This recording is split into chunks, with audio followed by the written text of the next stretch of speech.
ప్రభుత్వ ఉద్యోగులకు త్వరలో భారీ శుభవార్త. తెలంగాణ రాష్ట్ర అవతరణ దినోత్సవం నాడు ఉద్యోగులకు ప్రభుత్వం కానుకలు ప్రకటించబోతుందని సమాచారం అందింది. తీవ్ర ఆగ్రహంతో ఉన్న ప్రభుత్వ ఉద్యోగులకు ప్రభుత్వం వారికి ఊరట కలిగించే నిర్ణయాలు త్వరలో ఉండబోతున్నాయి. డిఏ విడుదలతో పాటు బకాయిల చెల్లింపు త్వరలో ఉండనుందని సమాచారం అందింది.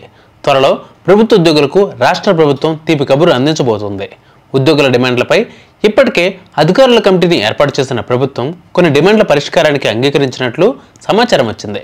పదవీ విరమణ పొందిన ఉద్యోగుల ఆర్థిక ప్రయోజనాలతో పాటు పెండింగ్ బకాయిలు చెల్లించడానికి ప్రభుత్వం ముందుకొచ్చినట్లు వార్తలు వస్తున్నాయి. ఇక కరువు భత్యం, ఆరోగ్య పథకం ప్రకటించే అవకాశాలు ఉన్నట్లు తెలుస్తోంది. ఆర్థిక పరమైన డిమాండ్లు కాకుండా మిగతా డిమాండ్లను వెంటనే నెరవేర్చడానికి ప్రభుత్వం సిద్ధమైంది. తెలంగాణ రాష్ట్ర ఆవిర్భావ దినోత్సవం జూన్ 2వ తేదీన ప్రభుత్వ ఉద్యోగులకు తీపి కబురు అందించనుందని ప్రభుత్వ వర్గాలు చెబుతున్నాయి. దేశంలో ఎక్కడ లేని విధంగా 5 డిఏలు పెండింగ్లో ఉన్న విషయం తెలిసిందే. వాటిలో 2 డిఏలు ఇవ్వాలని ఉద్యోగులు పట్టుబడుతున్నా 1 డిఏ విడుదలకు ప్రభుత్వం సుముఖత వ్యక్తం చేసినట్లు తెలుస్తోంది. ఉద్యోగులు కోరుతున్న వాటిలో ఆరోగ్య పథకం ఒకటి.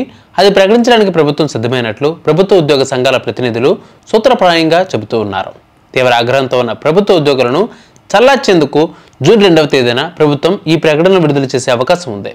సుదీర్ఘకాలంగా అపరిష్కృతంగా ఉన్న సమస్యలు, ప్రభుత్వం నుంచి రావాల్సిన బకాయిలు, వేతనాల పెంపు, డిఏలు, పిఆర్సీ వంటి వాటి విషయంలో ప్రభుత్వం ఉద్యోగుల తీవ్ర ఆగ్రహంతో ఉన్న విషయం తెలిసిందే.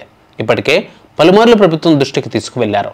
ప్రభుత్వం పట్టించుకోకపోవడంతో గత నెలలో సమ్మెకు కూడా సిద్ధమయ్యారు. పలుమార్లు నిరసనకు దిగగా సమ్మెకు సిద్ధమైన సమయంలో రేవంత్ రెడ్డి దిగివచ్చి ఓ కమిటీని నియమించారు. అయితే ప్రభుత్వ ఉద్యోగ సమస్యల పరిష్కారానికి ఓ కమిటీ వేయడం అందరినీ ఆశ్చర్యపరిచింది. వార్తల ప్రకారం జూన్ 2వ తేదీన ఏదైనా ప్రకటన లేకపోతే మాత్రం ప్రభుత్వ ఉద్యోగులు ఈసారి సమ్మెకు ఖచ్చితంగా దిగనున్నారు. ప్రభుత్వంతో తాడోపేడో తెలుసుకునే అవకాశం లేకపోలేదు. సో వెయిట్ చేసి చూడాలి జూన్ 2లో ఏమవుతుందో మరి.